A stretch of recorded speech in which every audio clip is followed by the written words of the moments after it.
Bon, on fait l'appel. Remarquez, on peut parler, hein, on n'est pas nombreux.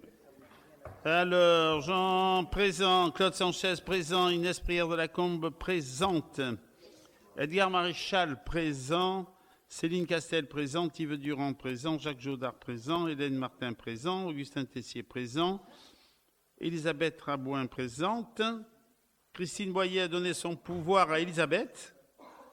OK. Cathy Véran présent. Denis Arnoux a donné son pouvoir à Augustin Tessier. OK. Gérard Gall a donné son pouvoir à Cathy Véran. OK. Jean-François Galleron présent. Gérard Blanc présent. Audrey absente. Audrey. Voilà. Absente. Séverine absente. Et Aurélie présente. Voilà, secrétaire de séance. Ah, il est là. Ah, ok. Ah, c'est Audrey.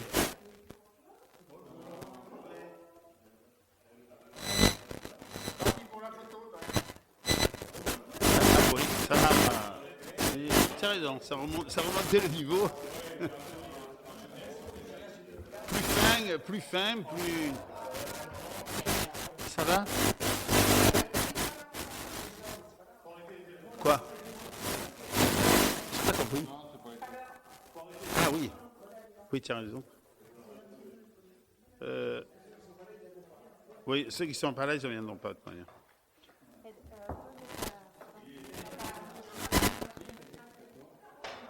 Éteignez les téléphones quand même, peut-être. Hein. Oh, attention, mode avion, alors là, du boulot, ça.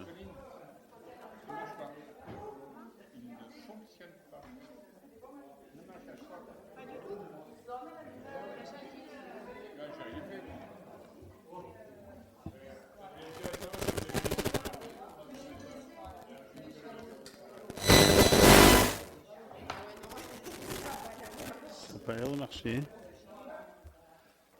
Bon, alors... attendez pour voir absent. Oui, Séverine, elle vient pas, vous savez pas, vous savez. Ah, elle a le dos bloqué. Eh bien alors, c'est bon, hein, tout le monde est là. Hein? Ok. Bon, téléphone, ça a marché, des téléphones, j'espère. Donc, le procès-verbal de la séance du 14 avril fait-il l'objet de réflexions? De remarques, d'abstention, de vote contre, non. Donc, procès verbal adopté. Sur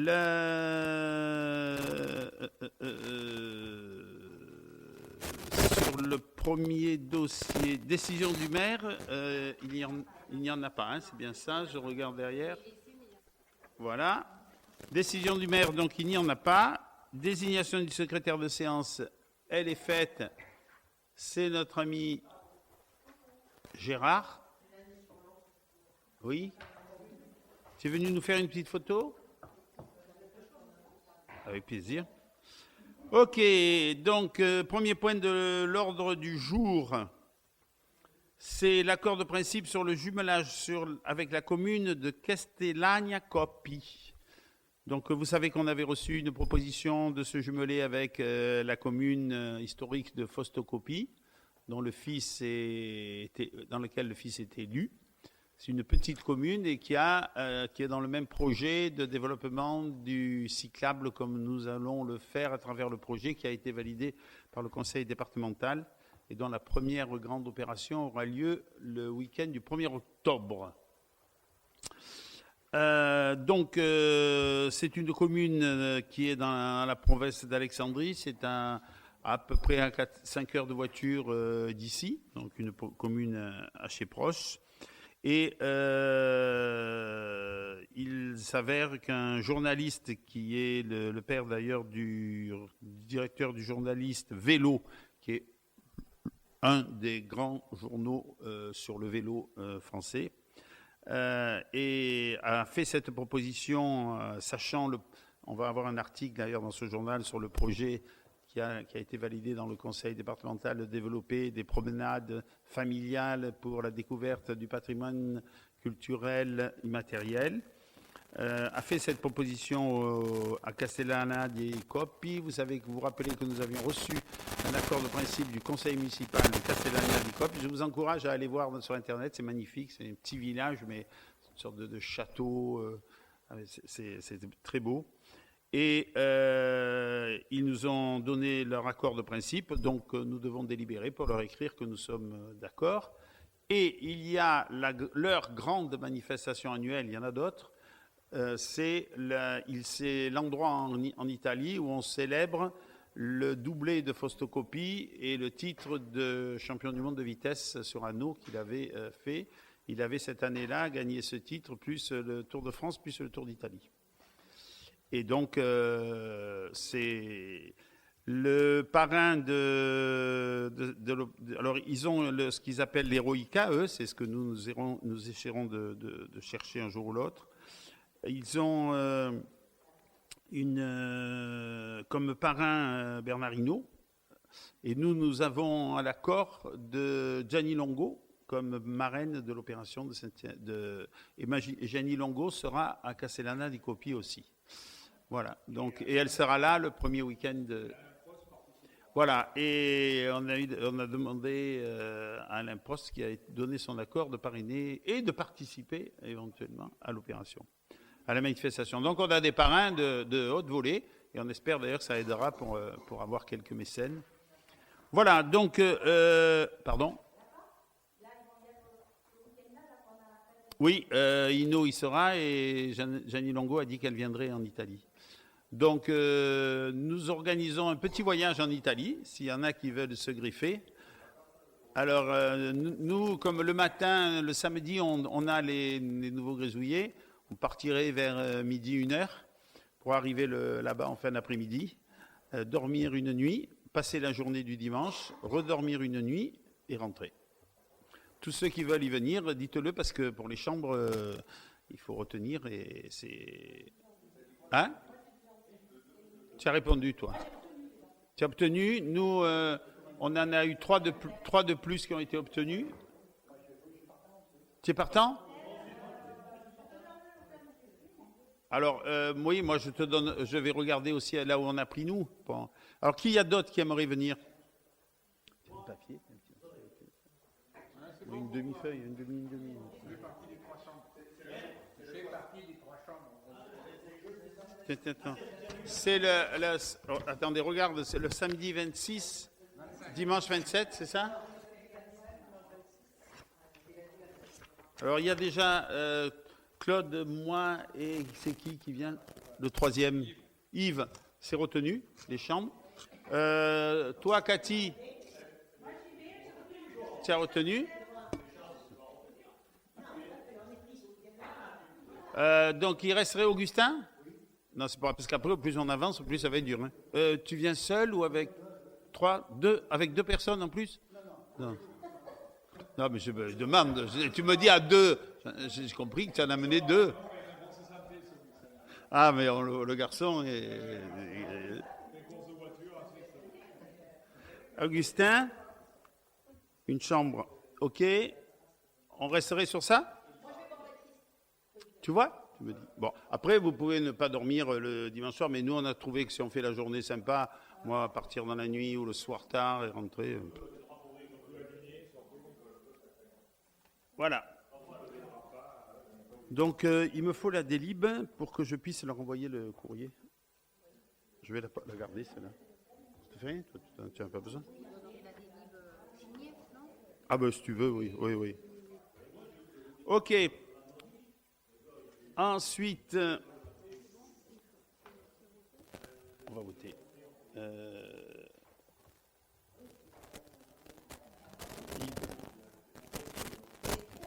OK, donc sur ce jumelage, pas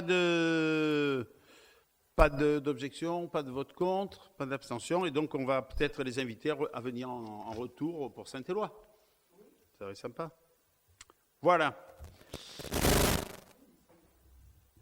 Est-ce que pas de questions? Accepté à l'unanimité. Très bien. Le deuxième point de l'ordre du jour, c'est la dénomination du dojo Georges Durand.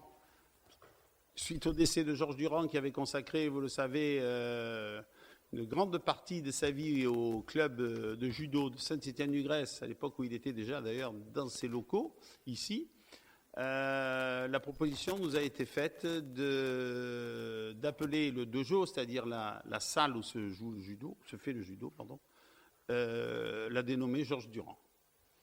Dojo Georges Durand. Il n'y a pas d'objection, pas de vote contre, pas d'abstention. Accepté. Ah oui, il faudra faire une petite manifestation. On dira à sa fille un soir, on enlèvera peut-être un soir où il y a une manifestation, pas mais enfin, un entraînement avec les enfants. Ça serait sympa. Ah, mais il va y avoir les remises de médailles, tu as raison, de fin d'année. Ah, je sais pas si... Et oui, je me rappelle. Donc, ça... Voilà, il faut commander la plaque. On a tout. Oui, tout simple, propre. Oui, comme on a fait là, voilà. Et on avertira à ce moment-là sa fille et son fils, et voilà. Allez, ok. La délibération suivante, c'est la première modification du plan local d'urbanisme, dont le rapporteur est Edgar Maréchal, ici présent. On peut l'applaudir. Ah oui, tu es débordé.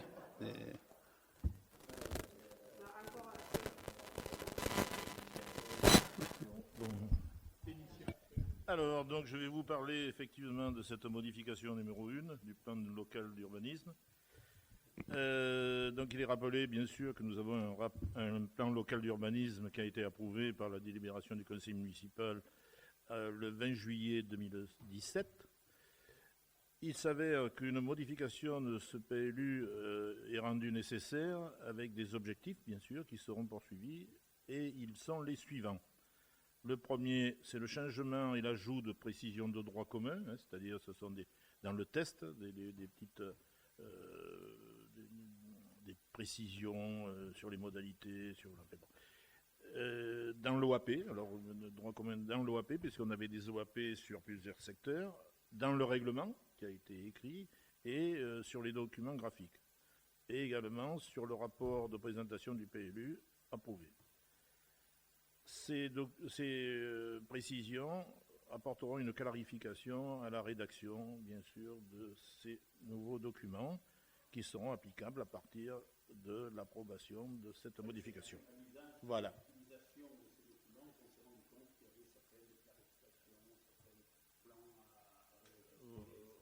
Voilà.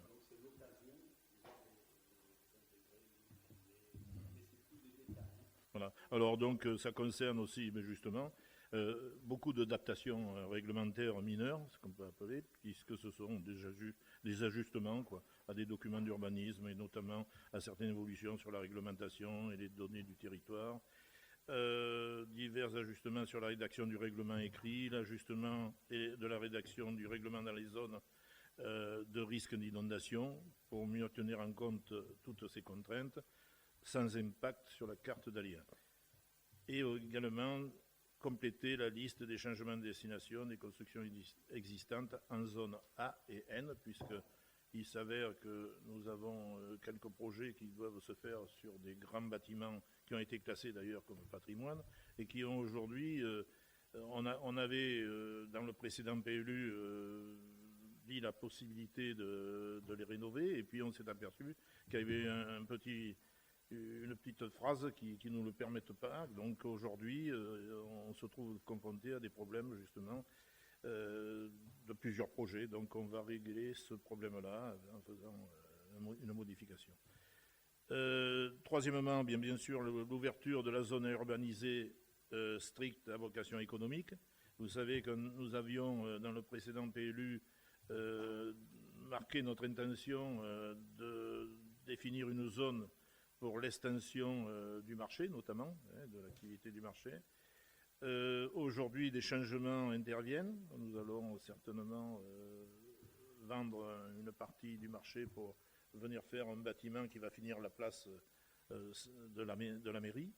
Donc il va falloir compenser, bien sûr, ces ventes, ces pertes de place, en définitive, par d'autres. Et on va élargir et on va ouvrir la zone que nous avions prévue à urbaniser, on va l'ouvrir à l'urbanisation.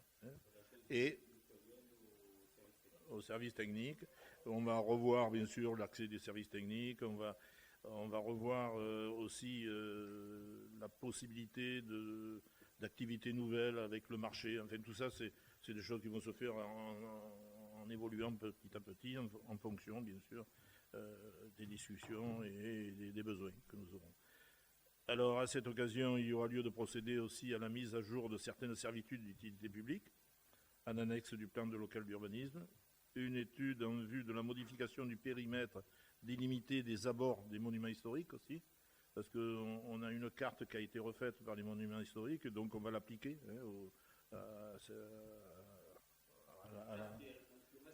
alors qui restreint, oui. Avant, on avait schématisé, si vous voulez, par un rayon de 500 mètres autour du bâtiment historique, et là, on a précisé ces zones en fonction des cônes de visibilité. Bon, il y a certains qui n'étaient pas visibles de l'espace public, donc on les a enlevés, et puis on les a un peu réduits. Donc ça permettra aussi d'éviter de passer à chaque fois par des consultations de l'architecte des bâtiments de France. On a aussi, et je ne sais pas si ça a été marqué plus loin, mais on avait aussi le cas quand on était dans des zones où l'intervention de l'architecte des bâtiments de France était nécessaire. Quand on voulait faire des divisions de terrain, il fallait passer automatiquement par des PA, ce qui était contraignant pour certaines personnes qui voulaient faire simplement une division de terrain en vue de la laisser à un parent, un ami, ou la vendre ou autre. Et donc on va aussi, cette réduction de la zone permettra peut-être de trouver des meilleures solutions à des divisions de terrain sans passer par des procédures comme le PA qui sont assez difficiles et contraignantes.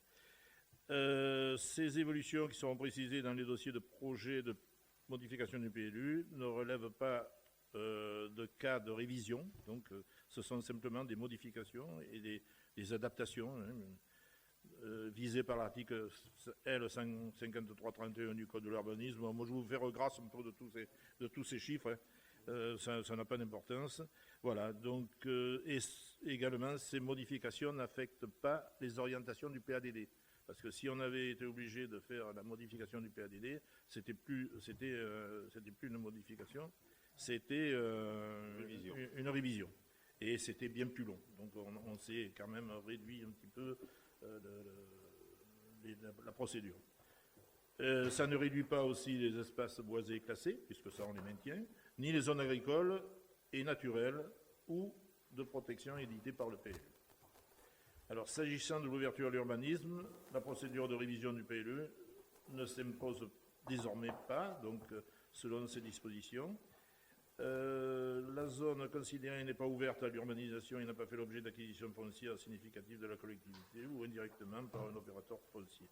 En l'occurrence, la zone 2AU qui avait été pressentie pour faire cette extension du marché strict à vocation économique, situé en continuité du secteur UEA, au nord de la RET 99, autour du marché de la coopérative céréalière, à ouvrir à l'urbanisation, a été créée en 2017. Donc, elle est donc de moins de 6 ans, et on peut effectivement, à partir de là, procéder à des simplifications d'évolution de cette zone. Voilà. Ah, oulala, j'ai encore derrière. Et oui. Vous comprendrez que... Bon, alors, conformément à l'article, je vous laisse lire. Je vais juste à l'essentiel. La modification portant sur l'ouverture à l'urbanisme de la zone, la présente libération motivée, doit justifier, bien sûr, l'utilité de cette ouverture au regard des capacités d'urbanisme encore inexploitées dans la zone déjà urbanisées, et également la faisabilité opérationnelle du projet dans ces zones. En l'occurrence, les objectifs de l'ouverture à l'urbanisation de la zone 2 AUE du PLU, superficie de 2 hectares, je vous le rappelle, sont de poursuivre le développement du marché en accueillant plus de professionnels par des aménagements et locaux adaptés à des services supplémentaires, ce que je vous en ai parlé tout à l'heure. Pour ce faire, en attendant l'emprise actuelle du marché, sur une zone déjà destinée à l'ouverture à l'urbanisation par le PLU, et accessoirement gérer l'accès aux services techniques dans le même temps, puisqu'on sera amené à revoir peut-être l'accès des services techniques en fonction de l'aménagement. Et également, aussi, on reverra peut-être aussi l'accès au marché, on va voir tout ça. Alors, cette ouverture à l'urbanisation se fait dans la continuité directe de la zone urbaine, puisqu'elle est proche de la zone EUA, qui est une zone urbaine du marché. Donc, il nécessite aujourd'hui, pour poursuivre son développement, des aménagements complémentaires pour conforter ce pôle d'activité majeur. Donc, des stationnements, des boxes de stockage permettant une transformation en frigo ou en bureau, selon les besoins. Parce qu'il y a effectivement des besoins, des fois, dans la nouvelle distribution de locaux, de frigos, mais de petite capacité, hein, parce que la distribution, aujourd'hui, les gens viennent, achètent, et puis distribuent, au lieu avec des gros camions, distribuent avec des petits. Donc, si vous voulez, ils réagissent un peu comme des grandes surfaces, quoi. On a un stockage qui se fait, et ensuite c'est dispersé par des petits camions, ce qui est plus économique d'ailleurs et moins contraignant. Donc, localisés sur le site, bon, ça aussi. Ces aménagements ne peuvent être accueillis que sur des zones actuelles, bien sûr, qui sont déjà occupées à cette activité. C'est pour cela qu'on a prévu à cet endroit, depuis longtemps, afin de ne pas séparer l'activité du marché. Donc, on sera dans la continuité du site. Voilà. Et bien évidemment, il serait à exclure toute autre extension, puisque à d'autres endroits, parce que ça poserait des problèmes de gestion du marché. Donc c'est pour ça qu'on a jugé que c'était le meilleur endroit pour pouvoir faire cette extension et cette continuité de l'activité du marché. Voilà, donc effectivement, en effet, le marché actuel aux fruits et aux légumes de semi-gros de Saint-Denis-Ouest se tient le lundi, mercredi et vendredi et accueille plus de 42 000 producteurs, c'est par an, hein, et 34 000 visiteurs par an, avec un volume d'échange moyen de 500 tonnes par jour et un pic estival à 800 tonnes par jour. Donc vous voyez, on a une nécessité de le faire évoluer. Hein. Voilà, il génère environ aussi une dizaine d'emplois communaux. Hein. Et il y a la visite fréquente de 700 à 800 professionnels y interviennent, c'est-à-dire ça, ce sont les acheteurs, hein, les commerçants qui viennent faire leur enquête. C'est un lieu emblématique de la commune qui rayonne sur tout le bassin de vie alentour, ça c'est une réalité. On vient de très loin, hein, je pense que... comment il s'appelle ? Yves peut vous le dire. Hein. Toi, tu peux nous le dire, qu'il y en a beaucoup qui viennent de très loin. Voilà. Il l'a dit. Voilà.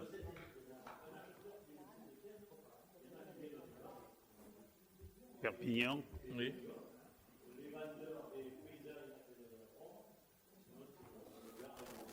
Et sur le mois de mai, on a fait 380 personnes de plus entre vendeurs et acheteurs. Ce qui est énorme par rapport à l'année N-1. Oui, c'est exact. Mais 380 quand même sur un mois, c'est pas mal. Hein, il y avait encore des restes de Covid. Bon, termine Edgar. Alors, il faut dire aussi, s'il vous plaît, laissez-moi terminer. S'il vous plaît. Après, je me repose.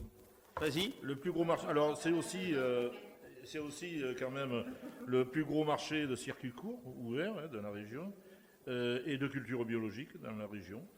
Donc sa pérennité est un enjeu structurant pour le dynamisme économique de la commune et du pays d'Arles, au-delà de ça, hein, de la commune, notamment dans son positionnement stratégique en lien avec toutes les filières agricoles régionales qui en dépendent.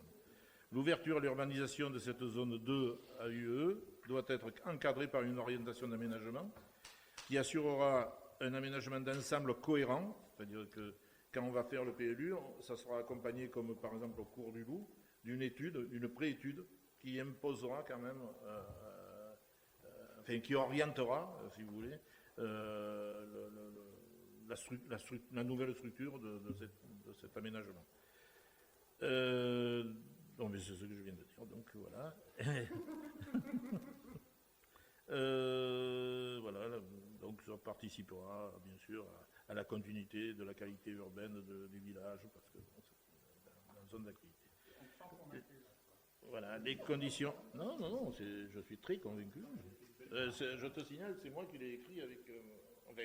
Nous l'avons écrit ensemble avec À demain. Pauline et Lydia. Hein, donc, mais comme je ne sais pas me relire. Voilà. Alors, les conditions d'aménagement et de construction de cette zone devront assurer le respect des contraintes du site et viendront permettre les compensations des imperméabilisations par des dispositifs hydrauliques. Parce que, bien sûr, quand on crée de l'imperméabilisation, ben, il faut, étant donné qu'on est dans une zone inondable, il faut le compenser par des bassins de rétention, des noues hydrauliques et autres. Donc, cela est prévu également et sera prévu dans l'orientation, enfin dans l'OAP. Voilà. L'exposé du rapporteur entendu, le conseil municipal, vu le code de l'urbanisme, et notamment les articles 153, 36 et 153, 151, vu le schéma de cohérence territoriale aussi du pays d'Arles, puisqu'on est quand même géré aussi par le PFTR, approuvé le 26 avril 2019, vu le plan local d'urbanisme approuvé par la délibération du conseil municipal du 20 juillet 2017. Décide. Alors, considérant d'abord. Tu n'es pas obligé de dire les considérants. Il y a 4 considérants. Donc... Non, si, il faut le dire. Ça a été écrit, il faut le dire. Il faut aller jusqu'au bout. Vous allez souffrir, vous allez voir. Considérant que cette modification n'a pas de conséquences sur des changements des orientations d'aménagement et de développement durable, réduire un espace boisé classé ou et dicter une raison de risque de nuisance de la qualité des sites, des paysages et des milieux naturels et d'une évolution de nature à induire des risques graves de nuisance, considérant en conséquence que cette modification n'entre pas dans le champ d'application de la procédure de révision, considérant que cette modification a pour effet de diminuer la surface des zones urbaines et à urbaniser, considérant en conséquence que cette modification entre dans le champ d'application de la procédure de modification dite de droit commun, vous devez décider et donner l'accord à M. le maire. Je propose que voilà. Bien sûr, de l'ouverture, de l'utilité, de l'ouverture à l'urbanisation de l'ensemble de la zone urbanisée stricte de l'UA du PLU en vocation économique et justifier les motifs su-énoncés conformément à l'article 153-38 du Code de l'urbanisme. Ok, bravo. Encore.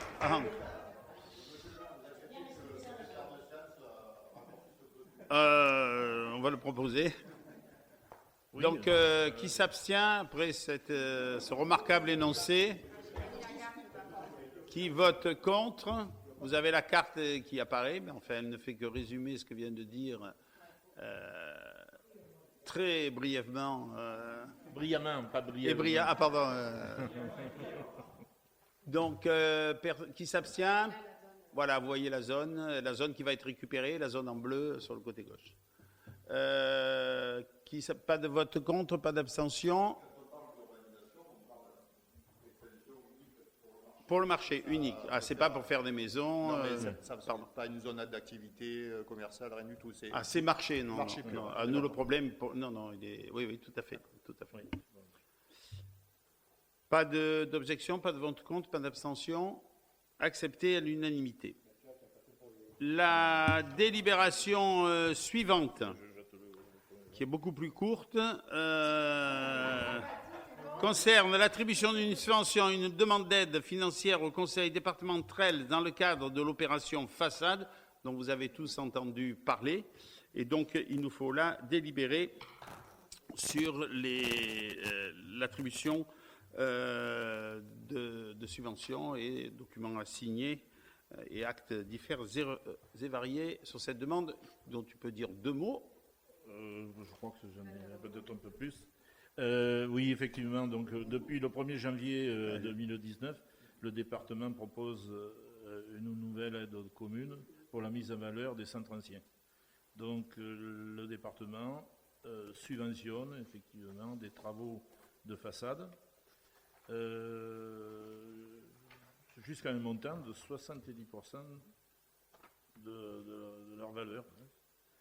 Cette aide s'inscrit bien sûr dans le cadre réglementaire départemental défini par le Conseil d'architecture et d'urbanisme et de l'environnement des Bouches-du-Rhône et présente pour le particulier un montant de 50% du montant des travaux dans les limites d'un coût de plafond au mètre carré de 200 € le mètre carré, voilà, pouvant être porté à 300 € selon la complexité et les techniques de la rénovation. Par délibération du 27 janvier 2021, la commune de Saint-Étienne-du-Grèce a approuvé son adhésion au dispositif. Je vous le rappelle, on avait déjà parlé de ça. L'aide à la rénovation des façades en centre-ville et adopté le règlement d'attribution et les recommandations architecturales et techniques qui en définissent ces modalités d'intervention.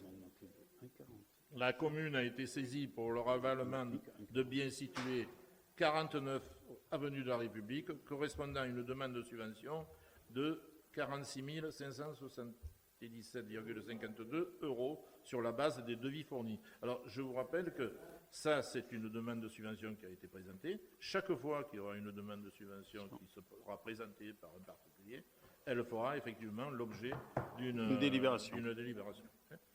Alors, ce dossier, bien sûr, a été jugé complet et recevable par la personne du CAUE qui s'occupe pour le département du contrôle technique. Le versement de la subvention par la commune est subordonné aux travaux, d'abord, déjà. Il faut que les travaux soient réalisés, soient également payés. Il y a des justificatifs qui sont demandés à chaque fois. Au départ, il y a les devis, mais après, il y a aussi les factures. Donc, voilà. Il est donc proposé, bien sûr, d'attribuer la subvention demandée et de solliciter l'aide financière du département sur cette base dans le cadre du dispositif d'aide à l'embellissement des façades et des paysages de Provence. Voilà. L'exposé du rapporteur entendu, le conseil municipal attribue en l'espèce à cette personne-là une subvention aux propriétaires privés des biens situés 49 avenue de la République de 80% du montant du devis, validé par le comité de pilotage, soit une subvention maximale de 46 577,52 €. Précise que dans le cas où le montant de la facture acquittée et validé par l'architecte conseil serait inférieur au devis présenté, il serait fait application du taux de 80% de ce montant. C'est-à-dire que là, c'est une subvention qui a été faite sur des devis. Si il devait réduire le montant des travaux, on réduirait également à 80%, au même taux, bien sûr, sa subvention. Voilà. Et bien sûr, les travaux et la validité des factures seront également contrôlées par la personne du CAUE. Voilà. Alors, donc, sollicite la participation financière du conseil départemental des Bouches-du-Rhône à hauteur de 70% des 46 577,52 €, soit un montant de 32 604 € au titre du dispositif d'aide à l'embellissement des façades. Donc, sur ces 46 000, il touchera que on propose qu'il touche 32 604, ce qui n'est pas négligeable. Voilà. Donc, autorise Monsieur le maire à signer tous les actes et documents relatifs à cette demande. Voilà.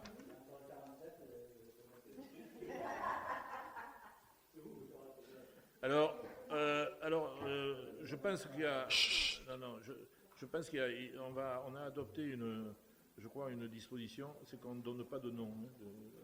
Oui. On donne simplement les adresses. Par rapport, oui. Voilà. Nous ne pouvons pas donner les noms. Voilà. Nous ne pouvons pas donner les noms. Eh bien, 49 après le 47. Ce soir, on va rentrer chez toi, tu vas voir, tu fais tout le nom. C'est où les travaux oui, il y a les deux endroits qui sont... voilà, il n'y en a que deux. Alors, chez toi, tu fais le long de la République et puis tu... Si, c'est là où. Commencer là où il y a le. Le 49, c'est vers la mairie. C'est après avant la. Le 54, c'est la pharmacie. Non, le. Et voilà. Oui, c'est. Oui, c'est. Non. Ah non, mais là où il y a sur la rue de la République, c'est pas la clôture. Non, ça a été un dossier. C'est le 49, on ne doit pas dire le nom. Voilà, 49. Là, les travaux n'ont pas commencé puisque. Là, non. Oui, oui. Voilà. Les deux qui ont été. Celui qui a commencé fait, c'est au début après Nougier. Oui. Et. On ne doit pas donner de nom. Voilà. Et il y a par contre l'épicerie, ils en ont bénéficié? Oui. Oui, hein. Mais que la façade, oui. Parce que ils ont rénové l'ensemble du bâtiment. Il n'y a que la façade. Voilà, donc on propose aux voix. Qui s'abstient? Qui vote contre? Pas d'abstention, pas de vote contre, accepté à l'unanimité. La délibération suivante. Alors, c'est la même délibération. Bien sûr, le lieu des travaux a changé, donc je ne vais pas vous relire tout le système. Donc, simplement, la commune, cette fois-ci, a été saisie pour le ravalement d'un bien situé 7 avenue de la République. Et là, voilà. Donc, alors, bien sûr, c'est pour des montants de travaux un peu moins importants, puisque le montant des travaux est de 4 160 € sur la base des devis fournis, bien sûr, et qui ont été également reçus et contrôlés par le responsable du CAUE. Hein, donc, alors, je ne rappellerai pas aussi les modalités. Simplement, je vais rappeler qu'il est demandé d'attribuer une subvention aux propriétaires privés du bien situé 7 avenue de la République, d'un montant de 80% du montant des travaux subventionnables sur la base d'un devis validé par le comité de pilotage, soit une subvention maximale de 4 160 €. Précise que dans le cas où le montant de la facture acquittée validée par l'architecte devrait être inférieur, bon ça aussi je ne le répète pas, sollicite bien sûr la participation financière du conseil départemental des Bouches-du-Rhône à hauteur de 70% de cette somme de 4 160 €, soit un montant de 2 912 € au titre des dispositions d'aide à l'embellissement des façades et des paysages de Provence. Voilà. Autorise le conseil municipal de autoriser monsieur le maire ou son représentant à signer tous les actes et les documents relatifs à cette demande. Pas d'abstention, pas de vote contre, accepté à l'unanimité. Bon, j'ai fini. La délibération suivante concerne une modification de tarif sur le portage des repas. En fait, l'entreprise qui fait le portage des repas à domicile a augmenté ses tarifs, justifiés d'ailleurs, pour un montant de 1,40 € chaque repas. Cette justification concerne l'augmentation du pain, l'augmentation de l'huile, l'augmentation de la farine, l'augmentation de l'électricité pour faire cuire, l'augmentation de l'essence pour le transport et la livraison, je vous en passe, et des meilleurs. Donc, ils nous ont détaillé ces augmentations, ils les ont traduites en euros et l'application de ces augmentations fait une augmentation d'1,30 € par repas. Pardon, 40. La proposition que nous faisons, c'est qu'après on en a parlé en commission, il y avait deux possibilités. C'était de ne pas l'appliquer intégralement, en disant on n'en met qu'un 20 et on en met 20. Mais ça veut dire que ça commençait à creuser ce que nous payons déjà pour les portages à domicile. Donc sur cette augmentation, on a proposé, de l'appliquer pleinement. C'est-à-dire, on était à 8,90 et on passe à 10,30. Et quand nous étions à 8,90, sur les 8,90, nous avions une part de 1,20. Voilà. C'est-à-dire, si on avait appliqué complètement l'augmentation, nous, ça passait à 2,50. Ça commence à faire sur l'année des sommes non négligeables. D'autant plus que cette augmentation, tout le monde l'a subie. Chaque jour, on en faire des courses. Donc, on a fait la proposition de garder les 1,20 de différence que nous payons nous, mais de monter le repas donc de 8,90 à 1,30 de plus, c'est-à-dire À 1,40, pardon, j'y arriverai, c'est-à-dire à 10,30. Voilà, pardon. Donc, dans ce cadre-là, la boîte a proposé que le prêt de matériel le matériel serait prêté à titre gratuit pour ne pas gréver encore les budgets. Reste à savoir ce que nous réserve l'avenir. On verra. Écoutez, à ce jour, est-ce que tout le monde est d'accord sur ce mode opératoire? Voilà, il nous a paru un peu difficile de creuser lourdement. Surtout, je vous le rappelle, que la taxe d'habitation, ça va être de plus en plus compliqué. La DGF, on en a perdu les 3/4. C'est-à-dire que toutes les aides de l'État en fonctionnement sont de plus en plus à la ramasse. Donc, pour nous, le budget de fonctionnement est le plus dur à maintenir. Et donc, si on avait grévé sur cette augmentation, si on en avait pris une part, tout ou partie, eh bien, ça ne faisait que gréver le budget de fonctionnement. Vas-y. Quand on voit le prix du repas à Saint-Étienne-du-Grèce, c'est vraiment le bas Voilà. de l'échelle, hein, parce que c'est Tout à plutôt fait. 11,50, 12 et voire 13 C'est ce dans qu'il les faudra communes. Voilà. préciser, c'est-à-dire que malgré le maintien de cette augmentation, on est dans les On plus est bas dans les plus bas. de l'échelle locale. Et à savoir qu'il y a à peu près 50 repas par semaine, donc ça fait quand Oui, même une belle ça somme va vite. après. Hein, voilà, ça va vite. Donc ça, retenez-le en tête si on vous interroge. Ça nous maintient toujours, ce qui a motivé notre position. On pourrait rappeler qu'il y a certaines caisses, certaines mutuelles peuvent financer en partie les repas. Ça, c'est une demande, ça, il faudrait peut-être le redire. Ouais. Et oui. Mais ça, c'est à demander par les Nous, les intéressés. voilà, nous, on C'est donne comme, de l'info, comme les mais, médicaments, quoi. Ils vous subventionnent. Ouais, il y a des mutuelles qui prennent Bon, en charge. qu'est-ce que vous approuvez cette position? Pas d'objection, pas de vote contre? Attends, Jean, Oui, une Claude. question. Sur le deuxième point concernant le prêt de matériel, c'est les tables et les chaises. On avait évoqué en réunion d'adjoints la difficulté de gestion pendant la période estivale et en particulier au moment des festivités. Est-ce qu'il y a une décision qui a été prise? Ou on reste comme ça? Oui, celle qui a été prise. D'accord. Oui, non, mais donc. Ah non, mais c'est bon, c'est bon que tout le monde le sache, je veux dire, autour de la table. Je veux dire, on n'avait que les adjoints qui étaient là, donc c'est important de savoir. Donc c'est de quelle date à quelle date? Ça va Du 1er juin au 31 août. 1 août. Mais alors la raison,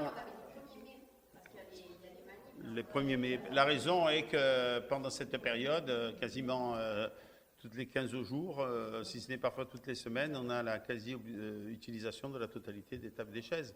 Et que donc, ça devient difficile. Non seulement il nous les faut, mais en plus, il faudrait les livrer, les récupérer. Donc, c'est un boulot de fou, quoi. Voilà.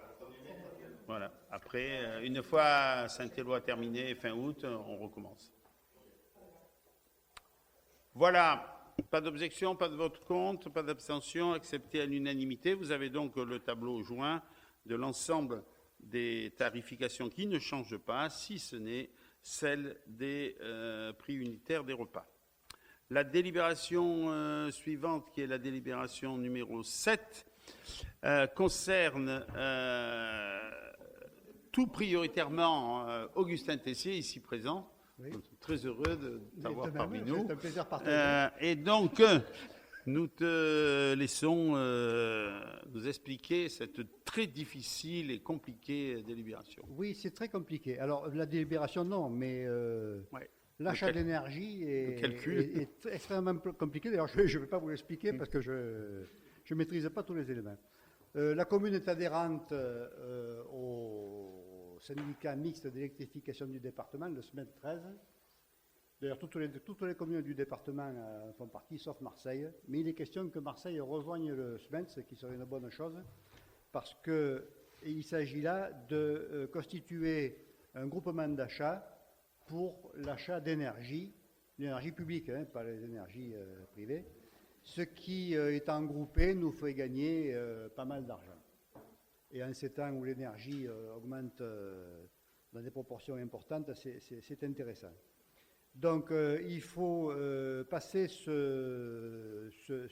accord, il faut décider qu'on adhère à ce groupement de commandes de manière à ce que le SMED discute des prix de l'énergie avec les différents opérateurs et revendeurs d'énergie pour qu'on obtienne un tarif le plus bas possible. Notre interlocuteur à ce moment-là ne sera plus que le SMED 13 qui coordonnera toutes les opérations à faire entre le consommateur, nous-mêmes, les communes, et le fournisseur d'énergie. Voilà, donc il faut, si vous êtes d'accord, autoriser Monsieur le maire à valider les sites de consommation engagés pour chaque marché ultérieur, s'engager à régler les sommes dues, parce que quand même si on discute les prix, il faudra quand même payer l'énergie, et habiliter le coordonnateur, c'est-à-dire le SMED 13, à solliciter en tant que de besoin auprès des gestionnaires de réseaux de distribution de gaz et d'électricité, ainsi que les fournisseurs d'énergie, l'ensemble des informations relatives aux différents points de livraison de la commune de Saint-Étienne et du Grèce. Voilà. Alors, peut-être quelques précisions. Il y a eu effectivement des discussions quand même avec le SMED, parce que tout le monde avait été un peu surpris des augmentations, mais bon, on sait que ce n'est pas purement le SMED qui en a été responsable, mais le mode opératoire du SMED et la manière dont les appels d'offres étaient lancés nécessitaient un relookage profond. Et le SMED, donc, avec l'aide, parce que c'est vraiment des choses d'une grande complexité, avec l'aide de cabinets spécialisés cette fois, a reformulé son appel d'offres, ce qui a fait d'ailleurs que l'ensemble des communes ont adhéré, alors que certains étaient prêts à prendre des spécialistes et à éventuellement lancer eux-mêmes, à se regrouper pour lancer eux-mêmes des appels d'offres. Donc le SMED a fait vraiment un effort considérable. Ils disent, c'est sous réserve de le valider dans le temps, que l'année prochaine devrait voir une stabilité, si ce n'est une augmentation à nouveau du prix de l'énergie, mais qu'on pourrait voir des diminutions qu'à partir de l'année d'après. Voilà. Ça, c'est les pronostics du marché. Je ne sais pas si elles se tiendront ou pas, mais ce qui veut dire que c'est pas gagné, quoi. Hein. C'est pas gagné.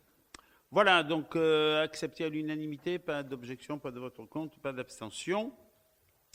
La délibération numéro 8, c'est une convention de financement de travaux, toujours avec le SMED, pour le renforcement des postes marchés et pains et mise en discrète des réseaux de communication électronique. Il manque un mot. Voilà, mais je voulais que tu nous expliques le mot discrète. Alors non, il manque un mot, c'est mise en technique discrète. Technique et discrète. Voilà, c'est surtout un très joli terme technique. Oui, avant on disait mise en discrétion, maintenant on dit mise en technique discrète. Bon, c'est la même chose, on enterre les fils. Voilà. C'est aussi simple que ça. Oui, il y a toute une zone qui est située entre l'avenue Mireille et l'avenue Notre-Dame du Château, et en gros l'avenue des Pins. Non, pas l'avenue des Pins, et l'avenue des Arènes, qui est sous-alimentée, et donc il faut renforcer et sécuriser les postes de transformation du marché, ici, et celui de l'allée des Pins, le poste pain. Ce n'est pas un poste qu'il faut peindre, hein, c'est un poste, c'est son nom, et pain. Voilà. PIN. Voilà. Donc, ces travaux consistent, premièrement, sécurisation basse tension du poste pain, avenue Mireille, pour un montant de 80 674 € hors taxe, soit 80% de ce prix à la charge du FACÉ, fonds d'amortissement aux charges d'électrification, et 20% à charge de la commune, soit 16 135 €. La TVA est prise en charge par Enedis. Le renforcement basse tension du poste marché et pain, avenue Mireille, chemin Romain d'Arles à Saint-Rémy, pour un montant de 246 818 €. C'est pas pareil. Là aussi, 80% à charge du FACÉ et 20%, soit 49 364 € à la charge de la commune. La TVA, dans ce cas, est prise en charge par la commune, 20% de plus. Mais là, on a la majeure partie de la TVA qui nous est remboursée 2 ans après. Hein, c'est ça? 2 ans, hein? Oui.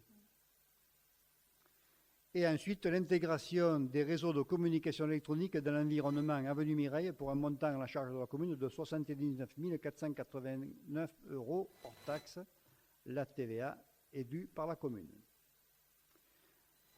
Donc, ces dépenses seront impactées sur le budget de l'exercice 2023, parce qu'évidemment, ça nous tombe dessus là, tout là maintenant, et ce n'est pas au budget, hein, il y a des sommes quand même importantes.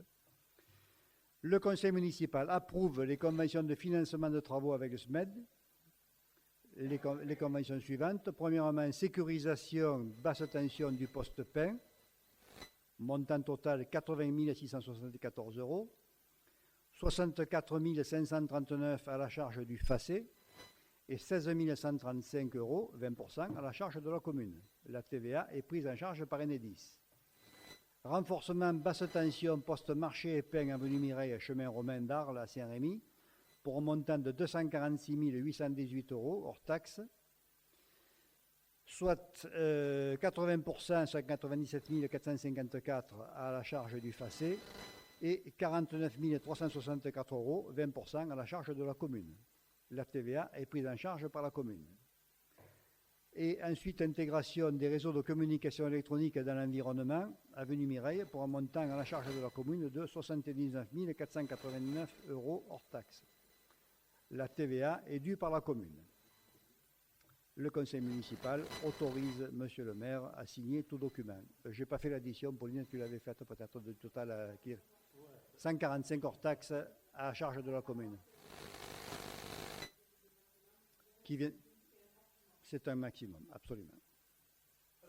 Voilà. Ah, ça s'impose là, oui. Oui.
Pas d'objection, juste une précision.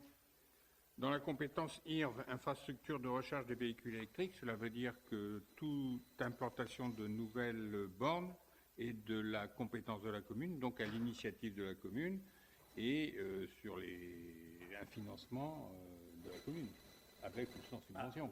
Oui, donc maintenant, voilà.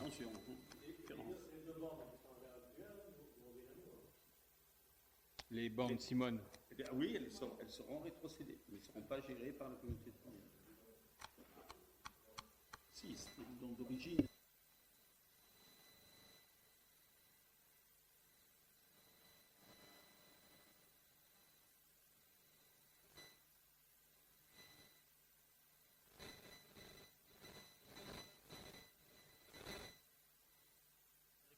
Au nombre de voitures électriques, c'est 175 000 bornes qui devraient être mises en œuvre.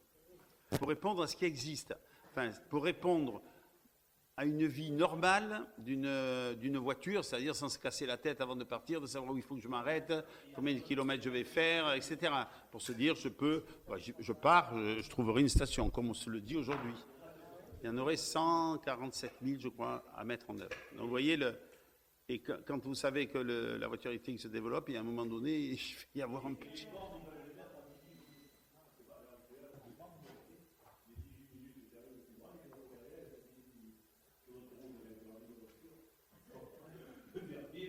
Oui, mais d'où la nécessité de 140 et quelques mille bornes complémentaires.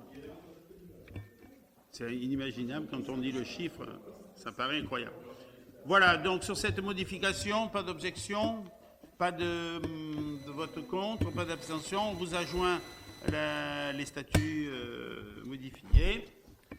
La délibération suivante, c'est l'approbation de la Convention territoire globale de services aux familles 2022-2025, territoire Vallée des Bois-Alpilles. C'est Céline qui nous en dit quelques mots. Oui, donc, je rigole parce que c'est un gros... Ah oui. Ça a été compliqué. Donc, la CTG, donc, c'est ce qui va remplacer notre actuel contrat en phase de jeunesse qui se terminera pour nous au 31 décembre 2022. Donc, ça se passait en deux phases. Il y a eu une première phase de diagnostic qui a commencé en 2019. Et la deuxième phase, elle a commencé le 1er juillet 2021. Donc, ça s'est passé, c'est une réunion de tous les acteurs qui s'est passée le 1er juillet 2021 à Mossane. Donc, on y a participé, bien évidemment. Et ça a permis d'élaborer les plans d'action qui seront menés ultérieurement et qui pourront être enrichis petit à petit. Et il y aura un troisième point lié au pilotage, mais ça, on n'a encore pas abouti. Tout le monde n'est encore pas d'accord. Il faudra se décider d'ici le 31 décembre 2022 pour continuer à avoir les financements. Voilà, donc on demande au conseil municipal d'approuver la démarche partenariale de convention de CTG entre la CAF et les communes du territoire de la communauté de communes Vallée des Bois-Alpilles. Autoriser Monsieur le maire à signer au nom et pour le compte de la commune la convention annexée à cette délibération, ainsi que tout document relatif à l'exécution de la présente délibération. Et précise que la présente délibération sera complétée par une délibération proposant lors d'un prochain conseil municipal d'ici la fin de l'année 2022 pour approuver le schéma d'organisation du pilotage du projet de territoire. Voilà, qui devrait être regroupé a priori au sein oui, c'est pas fait. C'est pas bon, fait. On verra. À mon avis, ça va donner lieu encore à beaucoup de discussions. Mais bon, on a voilà. pour résumer, on a tout intérêt à signer parce que si on ne signe pas, on n'aura plus de financement. Voilà. Alors là, c'est d'une simplicité. Quand le gars est venu nous le dire, il est allé direct à la conclusion, parce qu'il y avait des telles divergences, les gens, je suis d'accord, je ne suis pas d'accord. Il dit, bon, écoutez, c'est très simple. Ceux qui veulent signer, levez la main, les autres, vous n'aurez plus d'argent. Et là, tout à coup, il y a eu une petite modification. Voilà. Donc, mais en tout cas, merci à Céline et Pauline aussi qui s'est investie là-dedans. Je suis allé moi-même aussi à une ou deux réunions. C'est pas simple. Mais il a fallu à un moment donné un peu mettre de l'ordre Voilà, puis c'est surtout aussi que les gens venaient pas aux réunions. Puis alors moi, j'y étais pas, je sais pas ce que... Enfin, ça fait des trucs de fou.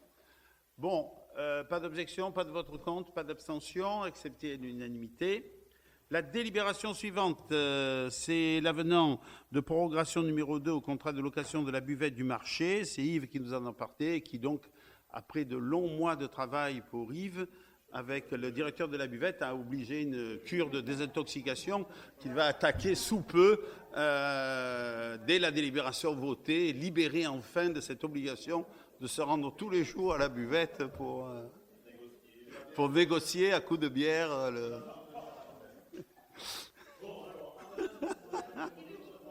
le micro.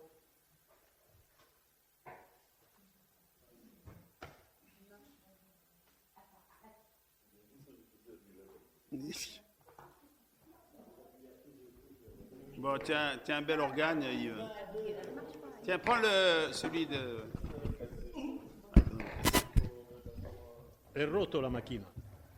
Bon, alors. Donc, je vais lire. Avenant de prorogation numéro 2 au contrat de location de l'habitat du marché.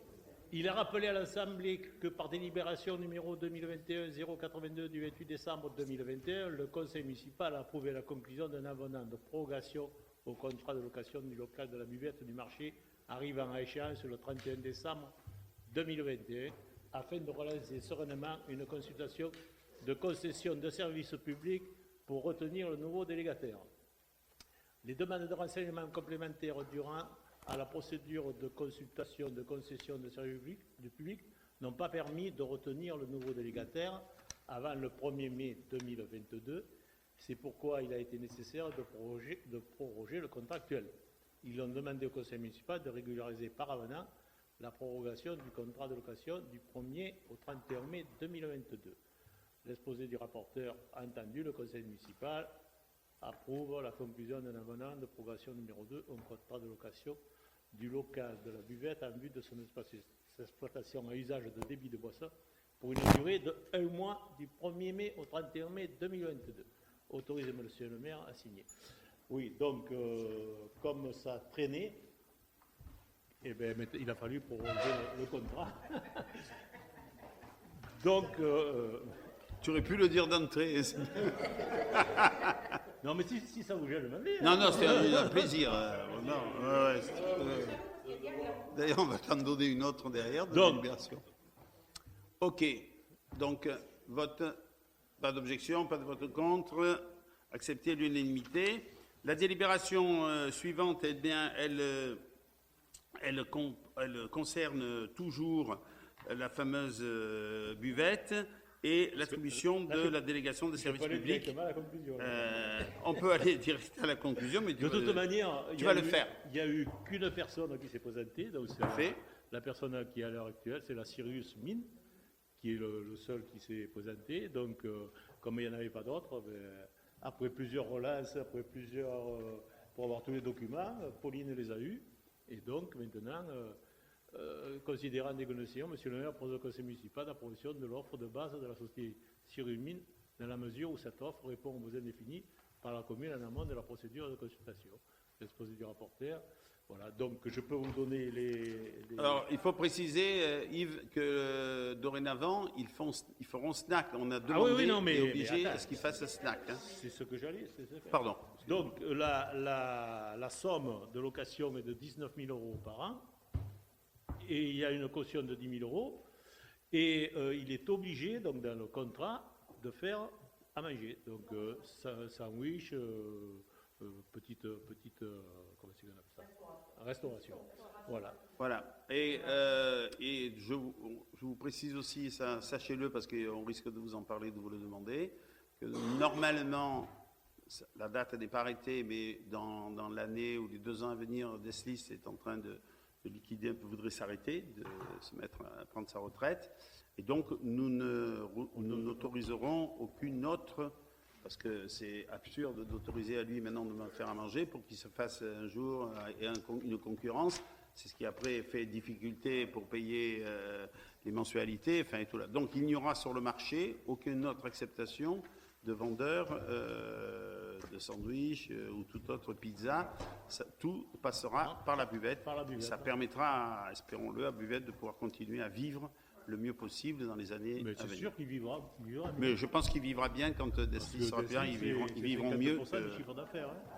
Voilà. Donc, accepté à l'unanimité, pas d'objection, pas de vote contre. La délibération suivante, toujours Yves, concerne l'approbation de la convention d'exploitation et de vente de bois avec l'Office national des forêts.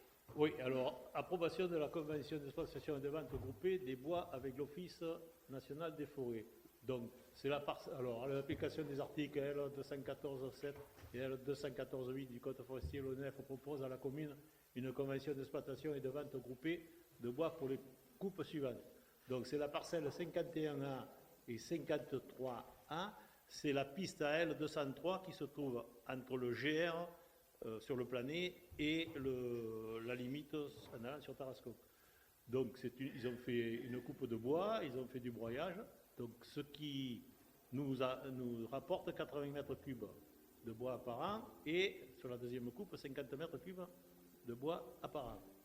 Il s'agit pour la commune de mettre des bois à disposition de l'ONF, alors qu'ils sont encore sur pied, afin qu'ils soient vendus et façonnés dans le cadre des ventes groupées. Façonner, ça veut dire que la vente se fait quand le bois est coupé et qu'il est stocké au bord du chemin.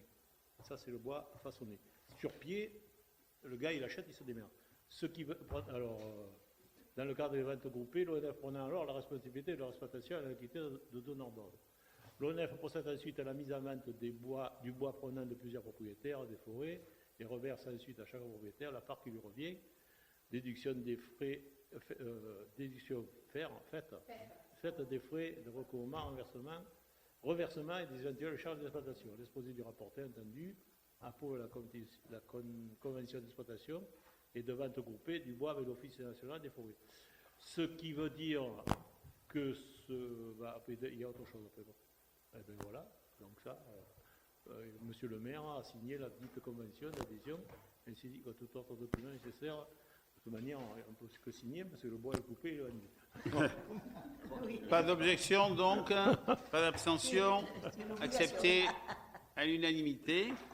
La dernière délibération, avant de regarder deux petites questions diverses, concerne l'approbation qui vous est demandée de la convention d'adhésion au service santé et prévention du centre de gestion des Bouches-du-Rhône. Avant de finir, je vais finir de parler. Vous ne m'avez pas fait laisser. Le bois a été vendu 35 € la tonne, ce qui fait qu'il y a 75 tonnes de bois vendus. L'ONF nous pique 2,50 € par tonne pour peine et soins. Et sur ce 35 €, il faut que l'on paye l'entreprise qui a coupé et sorti le bois. Donc ce qui à peu près nous fait la moitié de 35 €. On doit combien? Non, mais ne soyez... Parce que... Combien ça nous rapporte? Si tu fais 75 tonnes par 35 €, ça fait une somme assez conséquente, mais on ne va pas toucher ça. Hein. Voilà. Tu seras la moitié, quoi. À peu près la moitié. D'accord. Ok. Voilà. Tu as quelque chose à rajouter? Non, je ne veux pas te... Merci. La dernière délibération, donc, c'est l'approbation de la convention d'adhésion au service santé et prévention du centre de gestion des Bouches-du-Rhône. Donc, depuis le 1er janvier, donc, l'AISMT qui n'assure plus cette mesure et cette mission pour le compte de la commune en raison de difficultés financières et d'effectifs. Donc, nous nous sommes retournés vers le centre de gestion qui est pour adhérer au service de médecine professionnelle du centre de gestion des personnels territoriaux, ce qui est et à son pôle de santé qui assurera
rapporte 14 000 euros par an, mais nous sommes responsables des travaux essentiels, puisque les travaux essentiels concernent le seul bâtiment, c'est-à-dire les douches, les WC, les coins de lavage, etc.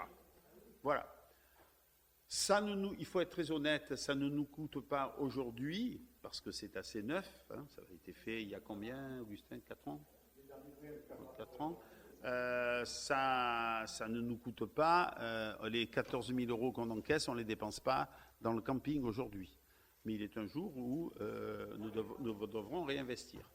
Donc, moi, personnellement, je n'avais pas de position très tranchée. Donc, j'ai souhaité qu'avant d'entamer toute démarche, surtout pour évaluer le prix, si vous pensiez que c'est intéressant de le vendre, d'avoir la position de la majorité du Conseil sur cette voie. Alors, très difficile à te dire. Moi, je ne connais pas le rapport, je n'ai pas vu les comptes. Il dit que... Alors, je vous dis ce qu'il dit. Hein. Il ne m'a pas montré les comptes, il me l'a dit. Donc, je pense que si je les avais demandés, j'aurais retrouvé les mêmes sommes. Que le camping, avant l'année Covid, et au regard des réservations qu'il a cette année, il va se retrouver, il pense, un peu plus au-dessus, parce que ça a très très bien fonctionné, lui laisser net dans la poche tout frais payé, donc les 14 000 euros entre autres versés, lui laisser la somme de 12 000 euros. Sachant que dans cette structure-là, il se paye au SMIC. Donc il avait... En fin d'année, si vous voulez, il pouvait prendre, son salaire, il avait toute l'année, et il pouvait prendre 12 000 euros dans la caisse pour lui. Voilà. Ah, il n'y a aucun personnel de la commune. Il n'y a aucun personnel. Il est en délégation de service public, hein, donc il n'y a aucun personnel. Voilà. Donc, si vous considérez que cette somme, bon... alors, sûrement qu'en plus travaillant, il peut l'améliorer, hein, je pense, mais cette somme, on considère aujourd'hui, alors là vraiment c'est une approximation, c'est qu'au niveau du chiffre d'affaires, on multiplie en moyenne par 3 à 4 le chiffre d'affaires, auquel on ajoute le prix réel du foncier, bâtiment compris. Donc si vous faites la multiplication, on fait, comptons 35 000 euros de fonds, le prix du foncier, c'est un terrain à...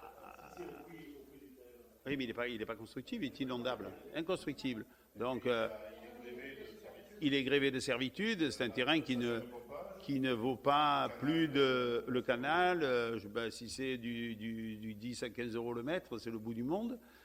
Donc, considérons qu'il y a combien de mètres là, à peu près bon. 5 000 5 000, donc vous faites la multiplication, si vous mettez le terrain à 10 euros, ça fait 50 000, et puis vous rajoutez une évaluation vétusté déduite du bâtiment, cette gare est meilleure que moi là-dedans, donc allez, 5 étoiles, je pense, une base de 100, minimum de 100 000 euros, et peut-être doit flirter, mais vraiment tout ça c'est à la louche. Voilà, donc... c'est à... Est-ce que vous êtes... Alors la question c'est, est-ce que vous êtes d'accord sur l'idée de vendre? Si vous dites pourquoi pas, on fait faire l'estimation. On fait l'estimation précise. Parce que le gars, il peut nous dire non aussi, selon le prix. Hein. Voilà. Mais est-ce que sur le principe de vendre cet espace, vous auriez une position?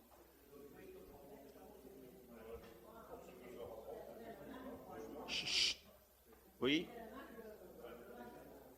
On vous entendra pas. Si vous appuyez pas. Alors, attendez, l'un après l'autre, parce que si...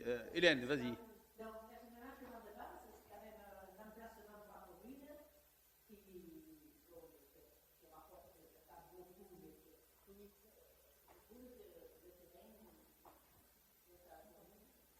D'accord. On ne sait pas ce que ça peut devenir. Un jour, ce sera plus un camping, ce sera peut-être autre chose. Ça peut grandir aussi. Il faut bien qu'il n'y ait pas beaucoup de terrain autour. Il y en a un dans la pointe. Yves, tu as un positionnement? À l'heure actuelle, je n'ai pas d'avis. J'y pensais même veulent pas, donc faut étudier, voir si c'est rentable. Tu serais favorable à ce qu'on fasse préciser l'étude pour la connaître le prix? Oui, parce que est-ce que la commune a vraiment besoin de ça? Non, honnêtement, aujourd'hui, Voilà. aujourd'hui Alors, c'est plutôt... Je pense que quand on n'en a pas trop besoin, on garde le bien. Enfin, il me semble. Enfin, tout est quasiment neuf. C'est une capacité de gestion aussi. On a compté parce que tous les 4 ans, relancer les métiers, avoir un délégataire à gérer. Oui, d'accord, mais bon. Oui, parce qu'il faut pareil, tous les 4 ans, il faut... C'est quand même un terrain c'est qui pas part... trop notre métier que de gérer un camping, je veux dire, d'avoir un camping. C'est pour ça que beaucoup puis le problème aussi, c'est que ces campings, ce qui peut motiver dans un premier temps l'idée de faire le coup, c'est aussi que ces campings, il y a une modernisation nécessaire assez régulièrement maintenant, parce que vous voyez, par exemple, il y a des bungalows qui sont apparus parce que des gens maintenant voyagent qu'avec leur bagnole, mais ils veulent trouver une mini maison et donc il est en train de développer des bungalows. Les demandes de camping-car sont de plus en plus importantes par rapport aux demandes de camping pur, de la tente. Oui, d'accord. Donc, ça entraîne tout ça. C'est un foncier qui sera peut-être utile dans X années à quelque chose pour la commune. Voilà, c'est pour... Moi, je parle du foncier. Et les zones inondables, c'est l'inconvénient. Tu ne pourras pas en faire une maison de retraite ou je ne sais pas quoi. Hein. C'est zone inondable. C'est inconstructible. Ou alors faire l'enquête pour savoir. Faire l'étude. Cathy, pareil. Augustin. Décision comme ça, oui. Après, moi je ne peux pas le regarder parce que même si ça rapporte peu et qu'on doit faire des travaux d'entretien des bâtiments, chaque fois une dimension, il va avoir besoin ne coûte pas très cher. Pour l'instant, non, c'est clair. Et on garde cette source de revenus. C'est peut-être quelque chose à se poser d'ailleurs le jour où, par exemple, il faut refaire tous les chiottes et toutes les toilettes et tout le... Parce qu'ils ne seront plus aux normes, hein, parce que le problème, c'est l'évolution des normes qui...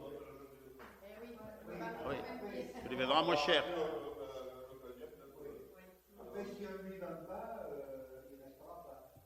Il cherchera un camping à rester ailleurs. Un jour, oui, ce garçon, oui, parce qu'il a décidé d'en faire sa vie et il est heureux là, hein, il le dit clairement, hein, il est content, heureux.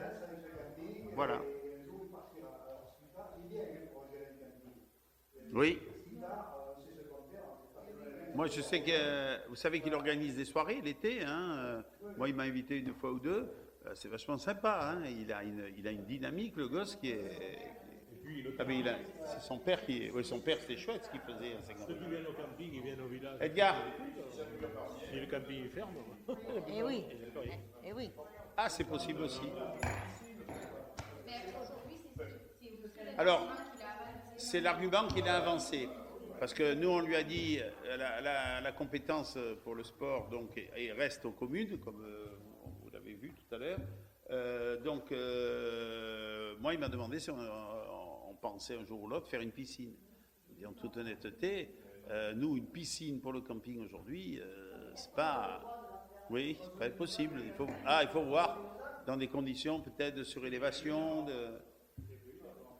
Non, jamais eu de piscine. Non. Il y a le Vigara à côté. Bon. Oui, non, mais ces questions-là font effectivement ce que dit Edgar, que ce garçon, un jour ou l'autre, peut-être dans X années, il ira vers autre chose, quoi. Il ira vers autre chose. Maintenant... si le camping est à lui, question.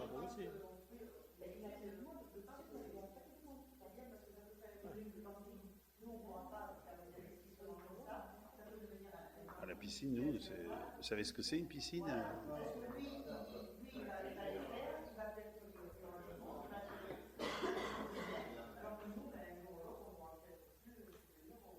Non, François? On sait combien l'entretien par an, à peu près?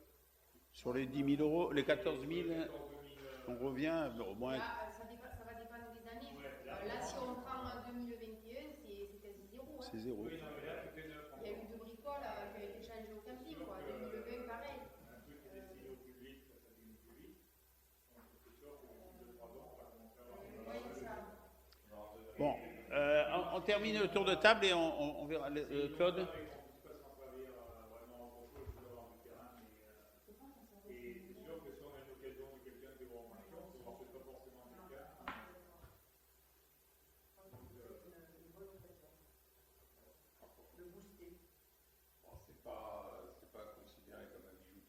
Non, c'est pas l'opération du siècle. Hein. Ça ne nous rapporte pas autant que ça, par ce contrôle par rapport à la charge que ça représente.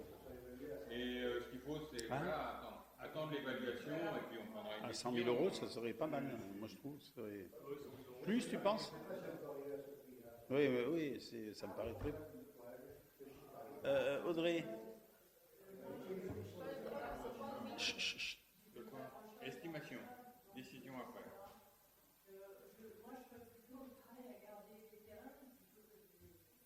D'accord.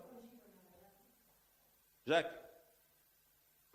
Moi, je pars du principe qu'au conseil d'investissement féminin, on est tranquille pendant 15 ans. Après, le niveau de vie, les gens évoluent et sont demandeurs de plus en plus. Donc, le principe d'accommodement. Oui, ils évoluent dans de services. Pour moi, c'est pareil. Ça demande une réflexion beaucoup plus approfondie pour vendre. D'accord. Et je suis partisan de vendre. Donc, tu serais pour la solution qui émerge, c'est de dire, bon, faisons l'étude, puis on en reparle. Gérard. Si on n'a pas d'extension, d'étendre les infrastructures liées au stade pour le foot, etc., ou la carrière, non, mais je veux dire, pas ça fondamentalement, mais plus de parcours, machin, etc., pour le petit stade à côté pour les gamins, pour qu'ils puissent entraîner. Effectivement, avec l'étude, On pourra mieux se... Voilà, si effectivement on n'a pas dans l'esprit une extension, Non, un petit stade d'entraînement, machin, etc., pour les gamins. Avec l'autre stade et le grand terrain mitoyen des pompiers qu'on utilise et qui est utilisé par ailleurs, on n'a pas pour l'instant de demande. Hein, Je pense que si la commune ne peut pas faire évoluer les campings, et que nous, les propriétaires, ça va amener du tourisme, parce que les campings, quand même, sont piscine, des environnements. Donc, pourquoi pas. Toi, Aurélie, tu penserais de faire l'étude alors? Faisons l'étude. Elisabeth? Faisons l'étude, puis on verra. C'est vrai que connaître le prix exact permet de faire le ratio avec le rapport, ça peut valoir le coup, parce que comme disait tout à l'heure, je ne sais plus qui le disait, là, oui, Jacques disait 15 ans, c'est la moyenne des investissements. Si tu rends compte, et voilà, il faudra voilà. Non, mais ça peut permettre de se poser à ce moment-là la question, de réinvestir, qu'il y avait pour 80 000 euros, hein, je crois, l'ensemble des toilettes, etc. à l'époque. Hein. Réinvestir ça, ou par rapport à 10 ans de revenus, à raison de 15 000, 14 000 euros par an, après il faut peser les choses. Bon, ben écoutez, si vous en êtes, il semblerait, j'espère résumer, on fait faire l'étude. Pardon Céline, excuse-moi, j'ai oublié. Excuse-moi. Voilà. Mais je suis plutôt quand même pas trop. Parce qu'aujourd'hui, on sait ce qu'on a. Après, si dans 10 ans, tant il va vendre à l'infrastructure, il va faire n'importe quoi. On aura moins de pression sur très peu. Mais quand c'est vendu, c'est vendu. Hein. Bon, alors écoutez, on va faire l'évaluation et on reviendra devant le conseil municipal. Hein?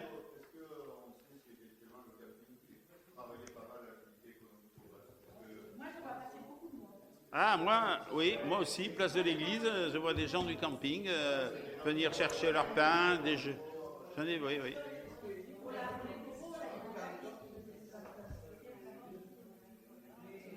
Ah, il est bien géré, hein? Ah, ben ça, tu as plus d'investissement.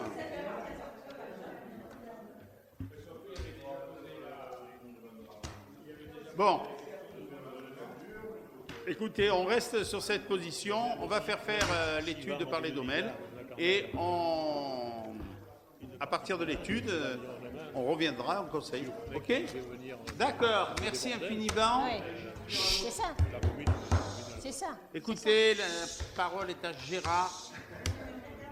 Le secrétaire de Stanislas vous garde juste une minute, juste pour vous tenir au courant des travaux qui ont été faits pour club. Donc les cours ont été repeints maintenant il y a quelques jours, il y a eu une semaine de séchage. Les adhérents sont en chantier, on est en chantier, on a vraiment des cours neufs, aussi bien en termes de visuel que de qualité, parce qu'on a retrouvé des sensations qu'on avait plus du tout. Donc je tenais à remercier Pauline pour tout le boulot qu'elle a fait sur la préparation du dossier et vous conseille d'avoir refait cette délibération. Donc merci encore à tous parce que finalement c'est un super résultat avec en matière de lyonnais peu de moyens, même si ça coûte 10 000 euros, on a quand même un résultat qui est plus satisfaisant. Donc là on est reparti tranquille sur ces deux cours pour un minimum quelques temps. On a des gens contents. Voilà. Donc merci encore à tous. Ok.